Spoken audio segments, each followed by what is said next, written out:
there, my name is Catherine Phillips and welcome to Allergies in the Kitchen, where we are learning to cook and shop allergy friendly together. Today I have a recipe for banana chocolate chip muffins. These are gluten-free, vegan, and delicious. My kids really love them with the added chocolate chunks, and they're perfect to freeze and pull out for quick breakfast throughout the week. Let's get to it! Here are all of our ingredients, except I forgot to include the baking powder. We're going to get started with 2 cups of all-purpose flour. If you need it to be gluten-free, use a gluten-free flour. This is King Arthur's 1-to-1 cup measure. Frequently, I make this a little bit healthier, and I'll use 1 cup of flour and 1 cup of oats or oat flour. Then I add a teaspoon of baking soda, about half a teaspoon of salt. Like I said, I forgot the baking powder, so I had to grab that out of the cabinet, and I need a teaspoon of that. And then I'll add half a teaspoon of cinnamon. I like a lot of cinnamon. You may want less than this. Next, I'm going to add about 2 tablespoons of ground flaxseed. This happens to be a flax and fruit mix, but you can use regular flaxseed or even chia seed. They would work the same. This just adds some nutrients and some fiber to it. I mix that all up with a whisk really good to make sure all of the ingredients are incorporated.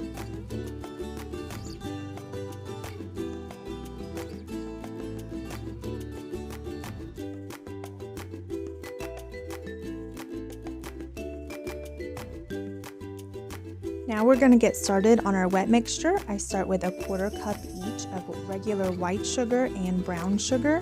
The original recipe actually calls for about double this, I think, and I've just gradually got it lower and lower because I don't think you need that much sugar in a breakfast muffin. I also frequently will add coconut sugar in place of the brown or white sugar, or honey if I'm trying to have a lower glycemic option. I add half a cup of oil. I try to keep the amount of sugar and the amount of oil the same. That helps with the texture. And then since we don't use egg, we use a 1/4 cup of applesauce. If you can have egg, go ahead and add 1 egg. They equal the same.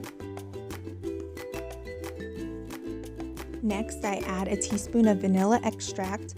This is what gives it that really, really yummy flavor. Also makes it smell really good, like you're making cookies, which is why I'm so excited here.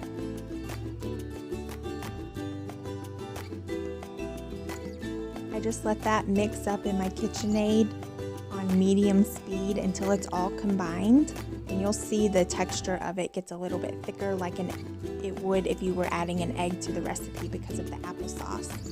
Next, I add 3 to 4 overripe bananas. I prefer really ripe with lots of brown spots. The more brown spots, the sweeter they're going to be. This is also why I don't add as much sugar, because there's a good bit of natural sugar already in the muffin recipe. I let that mix up the bananas just to get them really mushed up in there so that there's not huge pieces of banana throughout the muffin. And then I add about a cup to start with of the flour just to help incorporate it so it doesn't fly everywhere. And then you'll see me add the rest of it.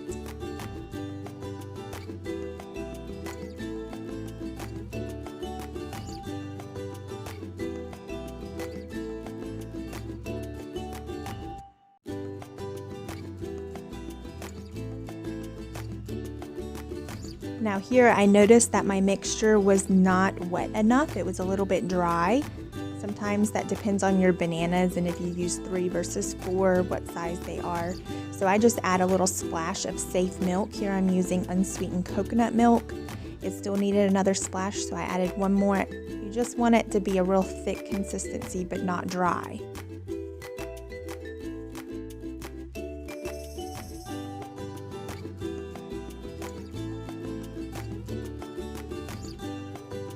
I don't like to leave any bits of this behind, so you'll see me scraping off all I can off of the little beater piece. And then I realized I forgot to add the chocolate chips.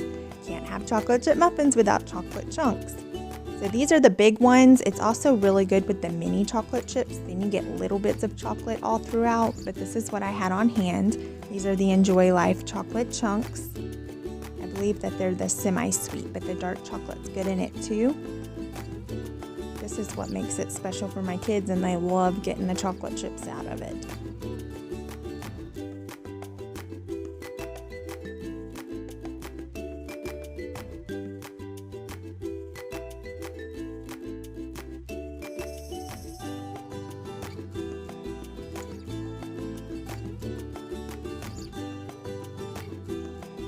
I'm just filling up this mini muffin tin. This is actually a silicone one that I got off of Amazon.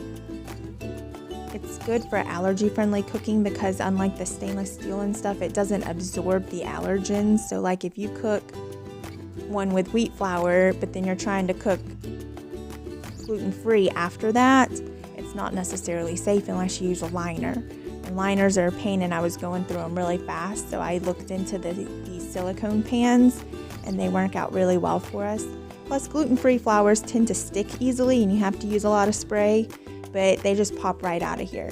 So I filled a 24 count mini muffin tin completely, and then I end up with 7 like full-size muffins in these little cupcake liners that are also silicone.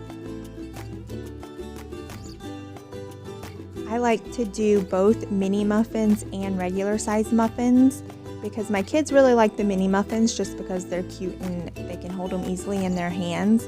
But I like to keep the bigger muffins, sometimes because I want a snack, and also because they make really good like cupcakes, but a little bit healthier, and I'll keep those on hand in the freezer, so if we have an event or a birthday or whatever pop up, I can pull those out and use as a cupcake for my son to eat.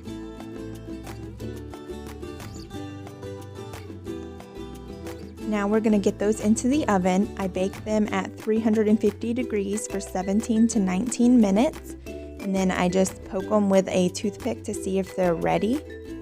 Now here this day, because I had both small and regular size muffins on the same pan, my mini muffins were done a couple minutes early. So I pull those out and I transfer the bigger ones to another pan so they can continue to cook for just a couple more minutes.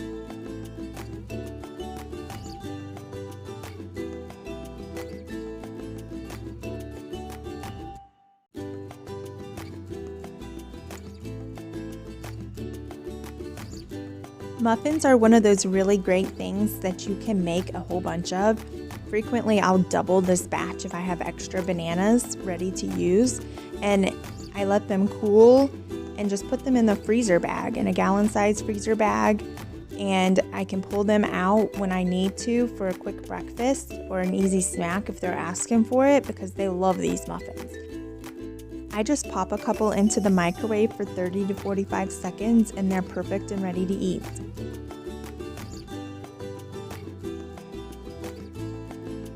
Here's what they look like when they first came out of the oven, and it didn't take long to start eating on them.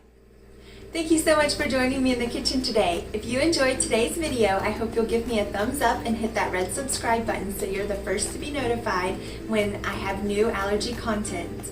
If you decide to whip up this muffin recipe, please tag me on Instagram so I can see. I'll see you in the kitchen next time.